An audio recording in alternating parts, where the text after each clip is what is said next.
উঠে গেছে, এটা হচ্ছে হাসিনার জন্য অপমৃত্যু।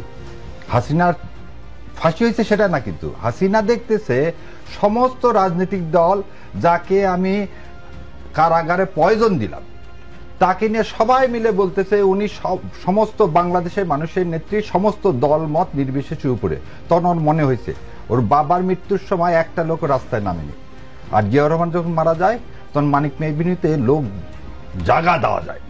সো রাজনৈতিক অপমৃত্যুকে আপনি আবার যদি -4 বলে নিয়ে আসার চেষ্টা করেন, আর জয় হচ্ছে একটা লুটেরার সম্পর্কে আপনার বলতে তো আমি আপনাকে নিয়ে খুব গর্ববোধ করি, কারণ আপনি এই দেশের এই আন্দোলনে ওয়ান অফ দ্য, আমি হিরোইন বলবো না, আপনি হচ্ছে সেই যোদ্ধা কোনদিন এটা লুটেরাকে এই 4-এর মধ্যে আনতে পারে না।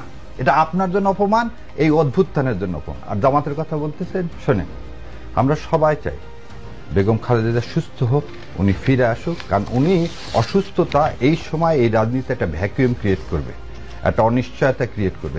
নির্বাচন না, সব কিছু তিনি সবাই মেনে নিচ্ছে তাকে অভিভাবক। আপনি চিন্তা করেন আমার মা বাবা সবাই তো চলে যায় পৃথিবীতে, হঠাৎ করে চলে গেলে কিরকম একটা অবস্থা হবে। নিশ্চয়ই কারোর জন্য এটা আকাঙ্ক্ষার বিষয় হবে না, এবং সবাই সর্বোচ্চভাবে দোয়া করতেছে। এমন কোনো দল পাবেন না, মসজিদ মন্দির প্যাগোডা কোথাও খালেদা জিয়ার জন্য কি হচ্ছে না, দোয়া করা হচ্ছে না। সেখান থেকে যেহেতু সমস্ত রাজনৈতিক দল, এখানে পার্টিকুলারলি কোনো দলের কথা বলার কিছু নেই। আর আপনি তারেক জিয়ার কথা বললেন, দেখেন এই খেলা আজ থেকে না। ইন্ডিয়া জিয়া পরিবারকে কোনোদিন তার হাতের মুঠায় নিতে পারেনি, এবং তারেক জিয়া যে কথাটা বলছে শোনেন, সন্তানের চেয়ে মায়ের প্রতি দরদ পৃথিবীতে কারো হবে না।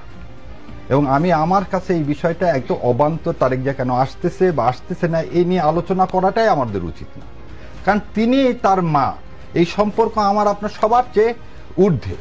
এখন দ্বিতীয় জিনিসটা, তাহলে তারেক জিয়া সাহেব আসতে পারতেছেন না কেন, বা তার মাকে লন্ডন নিয়ে যাবেন কিভাবে, দেখেন ডাক্তার পর্যন্ত পাঠাইছে। আর একটা জিনিস বলি, এই আপসীর নেত্রী পৃথিবীতে সবচেয়ে ভারী জিনিস হচ্ছে নিজের কাঁধের উপর সন্তানের লাশ। সেটাও বেগম জিয়া নিজের কাঁধের উপর নিয়েছেন এই দেশকে ভালোবেসে। কোকোর মৃত্যু ডেড বডি যখন দেখে হাউমাউ করে কাঁদছেন, তারপর দেশ ছেড়ে চলে যাননি।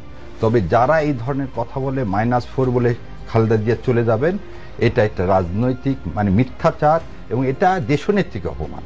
কারণ তিনি এই দেশকে বলেন তো সন্তানের মায়া ত্যাগ করে এই দেশকে আঁকড়ায় ধরেছিল। ওই আলিয়া মাদ্রাসার মাঠে একটা অসুস্থ মানুষকে কিভাবে নিয়ে গেছে, তারপরও রাজি হয়নি। তিনি কোনদিন একটা দরখাস্ত করেনি, তার ভাই বোনেরা দরখাস্ত করছে তার মেডিকেল ট্রিটমেন্টের জন্য বাইরে। আপনি একটা দরখাস্ত দেখাতে পারবেন না যে দরখাস্তে সাইন আছে বেগম খালেদা জিয়ার, আমাকে ট্রিটমেন্টের জন্য বাইরে পাঠাও। তিনি যেদিন 5 তারিখের যেদিন সন্ধ্যাবেলা মিটিং হলো, খালেদা জিয়াকে একবারে বলছে আমার মুক্তির জন্য ব্যবস্থা করো। সারা